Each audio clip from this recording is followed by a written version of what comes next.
Ապրիլի 24-ն անցավ, բայց ինձ համար դեռ մեկ կարևոր հարց կա։ Ինչ ենք մենք անում իրականում ապրիլի 25-ից հետո։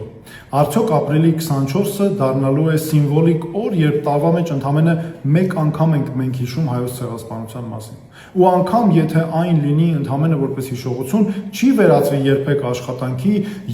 եւ կմնա որպես արարողություն։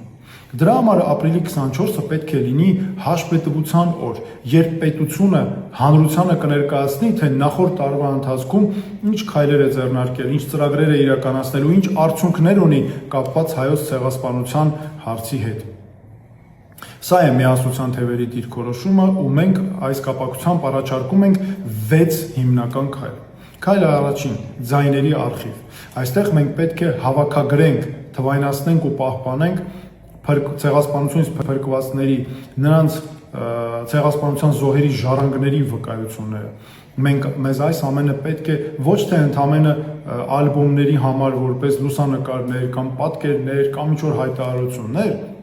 այլ պետք է մեզ որպես համակարգված ենթակառուցվածք, որը մենք պետք է պահպանենք անգամ ունենալով նաև քաղաքների, գյուղերի մասին տվյալներ, յուրաքանչյուր ընտանիքի հնարավորինս տվյալներ, այդ թվում անուն ազգանուններով։ Քայլ երկրորդ՝ կրթություն։ Մենք պետք է ոչ թե սահմանափակվենք, մտածենք առավելագույնը մեկ անգամ առարկա ունենալ ցեղասպանության հարցերին վերաբերող կամ դասընթացներ,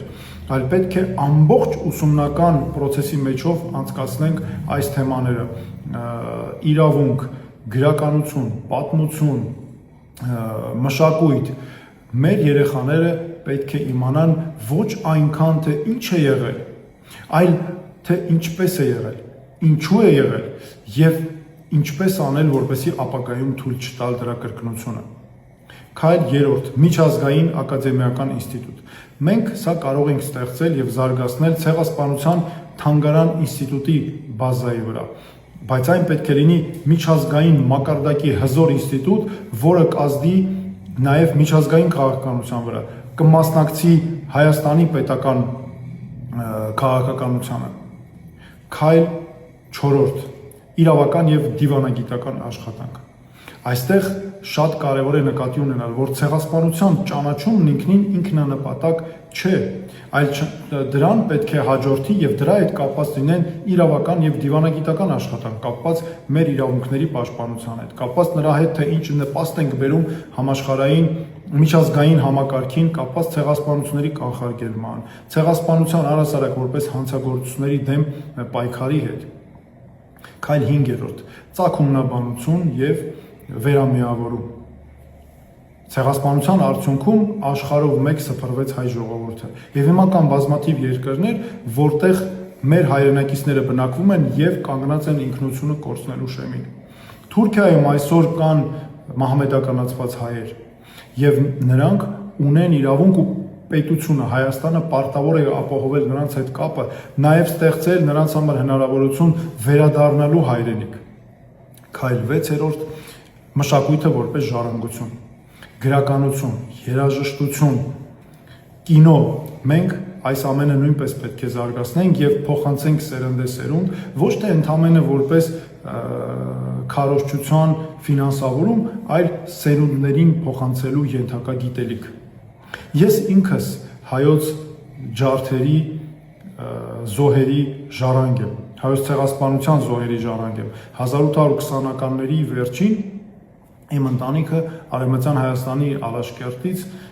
գաղթեց Հայաստան, ներքին Գետաշեն գյուղում հիմնեցին ջրաղաց,